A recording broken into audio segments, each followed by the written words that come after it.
News, বাংলায় খবর, বাঙালির খবর। যে আমার চাকরিটা করে দিন, তৃণমূল নেতা তাকে আশ্বাস দেবে যে হ্যাঁ, যারা চাকরি পরীক্ষায় পাশ করেছে তাদের একজনের চাকরি কেড়ে নিয়ে তোমাকে চাকরির পরীক্ষায় আমি পাশ করিয়ে দেবো। পাস তো করাতে পারবো না, তোমার নামটা ব্যাংকে তুলে দেবো, তবে তার জন্য তোমাকে বাপু 8 লাখ টাকা দিতে হবে।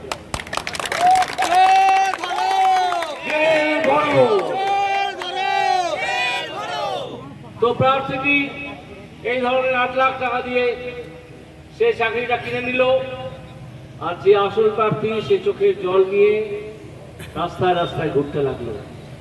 এই হচ্ছে অবস্থা। ধরুন দিল্লি থেকে ভালো চাল, ভালো ডাল, ভালো চিনি পাঠানো হলো আমাদের উদ্দেশ্যে, পশ্চিমবঙ্গের মানুষের উদ্দেশ্যে। সেটা তৃণমূল কি করলো? তৃণমূলের খাদ্যমন্ত্রী বাইরের দেশে বিক্রি করে দিল। দিয়ে কত টাকা কামালো? 10,000 কোটি টাকা। এখনো পর্যন্ত যা হিসেব, 10,000 কোটি টাকা কামিয়েছে। কামিয়ে সে যে শিক্ষামন্ত্রী চাকরি বিক্রি করেছিল, যে খাদ্যমন্ত্রী খাদ্য বিক্রি করেছিল, তারা জেলের মাটিতে গড়াগড়ি খাচ্ছে। কে ধরেছে? পুলিশ ধরে। কারণ পুলিশ ধরে এই তৃণমূল সরকারের হয়ে কাজ করে। তাদের ধরেছে এনফোর্সমেন্ট ডিরেক্টরেট, যা একটা কেন্দ্রীয় আইনে তৈরি, এবং সিবিআই, যা আর একটা কেন্দ্রীয় আইনে তৈরি। ছটফট করছে। আপনি ভাবুন, 1,20,00,000 টাকা মানে মাসে বলেছে আমি প্রাইভেট টিউশনি করে মাসে 10 লক্ষ টাকা উপার্জন করেছি। যে মেয়েটি বলেছে তার কি কোয়ালিফিকেশন, বিএ পাস করে, শুধু এমএ পাস করে। আপনাদের এখানে অনেকেই আছেন যারা প্রাইভেট টিউশন করেছেন এবং করছেন বা আগে করতেন। তারা ভেবে দেখুন মাসে 10 লক্ষ টাকা কিভাবে টিউশন করিয়ে পাওয়া যায়। সুতরাং এইসব মিথ্যে কথা। এই যে চাল ডাল চিনি চুরি করেছিল জ্যোতিপ্রিয় মল্লিক খাদ্যমন্ত্রী, তার টাকা ওর মেয়ের হাতেও আছে। এই মেয়েকেও জিজ্ঞাসাবাদ করা হয়েছে, তার সম্বন্ধ ব্যবস্থা হচ্ছে। আর এই চাকরির টাকা কলকাতা হাইকোর্ট 2016 সালে সব চাকরি বাতিল করে দিয়েছে। এর জন্য একমাত্র দায়ী মমতা ব্যানার্জি। কারণ হাইকোর্ট বারে বারে মমতা ব্যানার্জিকে সুযোগ দিয়েছিল যে কারা জালিয়াত প্রার্থী তাদের নামটা তোমরা দাও, সেইটা দিতে পারেনি, দেয়নি ইচ্ছে করে। কারণ তাহলে কোর্টের পক্ষে আর কোনো উপায় থাকবে না 26,000-এর চাকরি বাতিল করা ছাড়া। আদালতের সঙ্গে এটা মানুষ ধরে ফেলেছে, তখন তারা বলছে যে হ্যাঁ ঠিক আছে, এটা যারা যোগ্য প্রার্থী তাদের থেকে অযোগ্য প্রার্থীকে আলাদা করা সম্ভব। ব্যানার্জিকে চিনে রাখুন, আপনারা চেনেন, আলাদা করে আবার চিনতে বলতে হবে না।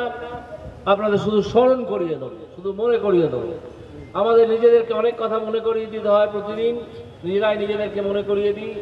সেই জন্য এই চর্বিত চর্বণ করছি যে এই তৃণমূল একটা দুর্বৃত্তদের দল, একটা চোর ছাঁচোর লোকেদের দল।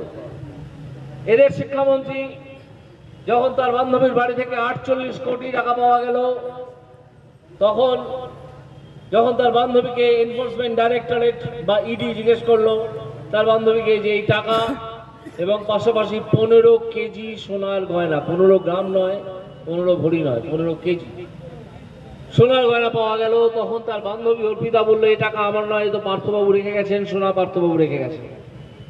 চাকরি প্রার্থীদের একাংশ আপনার বিরুদ্ধে একটা এফআইআর দায়ের করেছে।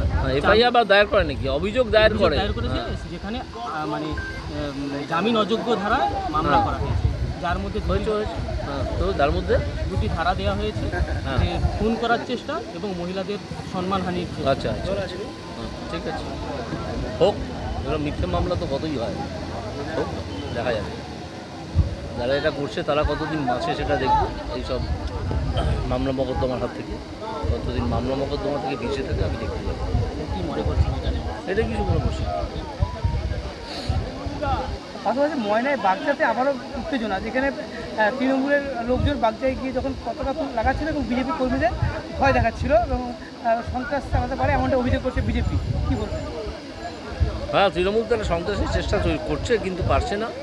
মানুষ ওদের বিরুদ্ধে চলে গেছে সম্পূর্ণভাবে, তাই তারা সন্ত্রাসের একটা আবহাওয়া তৈরি করার চেষ্টা করছে, কিন্তু পারবে না। মানুষের প্রতিরোধের সামনে ওরা ধূলিসাৎ হয়ে যাবে। স্যার, কুণাল ঘোষ এক্স হ্যান্ডেলে পোস্ট করেছেন, এখানে দেখা যাচ্ছে এখানের 67 জন বিজেপি কর্মী তারা দল থেকে অপসারণ করেছে, এরকম একটা তথ্য দিয়ে না না, এটা ওই কুণাল ঘোষের মিথ্যে কথা বলার স্বভাব। মিথ্যে কথা বলার জন্য এমনকি ও নিজের পার্টিও ওকে বার করে দিয়েছে, মানে এই থেকে সাধারণ সম্পাদক পদ থেকে।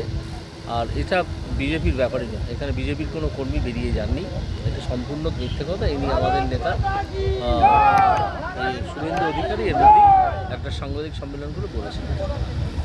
তৃণমূল আসলে নাজেহাল হয়ে গেছে। এই যে ঝড় উঠেছে, বিজেপির ঝড়, সেই ঝড়ে সেই জন্য এরা নানা রকম পদ্ধতিতে মিথ্যে প্রচার চালাচ্ছে।